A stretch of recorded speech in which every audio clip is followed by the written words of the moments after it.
जो मनुष्य को पाप और पुण्य दोनों से मुक्त कर देता है। ये एक गूढ़ विद्या है पार्थ। जो इसके रहस्य को समझ लेता है वो इस संसार में रहते हुए भी, संसार के सारे कर्म करता हुआ भी कर्म फल के बंधन से मुक्त रहता है। मेरी बुद्धि अभी तक इसको ग्रहण नहीं कर रही, क्योंकि तुम्हारी बुद्धि पर अभी तक आसक्ति का पर्दा पड़ा हुआ है।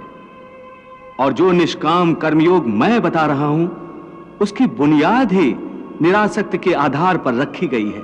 हे पार्थ, तुम कर्म कर सकते हो, कर्म करने का संकल्प कर सकते हो, परंतु इसका फल पाना तुम्हारे हाथों में नहीं है। हे मधुसूदन, मैं जिस काम का संकल्प करूंगा वो काम तो मैं करूंगा ही।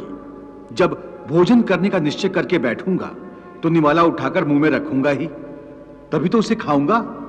यदि वो खाने का निवाला तुम्हारे प्रारब्ध में नहीं है तो उसे तुम मुंह तक तो ले जाओगे, परंतु उस ग्रास का एक दाना भी अपने मुंह में नहीं रख सकोगे। समस्त भय, चिंता, कलेश के मूल में आसक्ति होती है। कर्मयोग फल की आसक्ति का त्याग करने को कहता है, अर्थात निष्काम होकर कर्म करने को कहता है।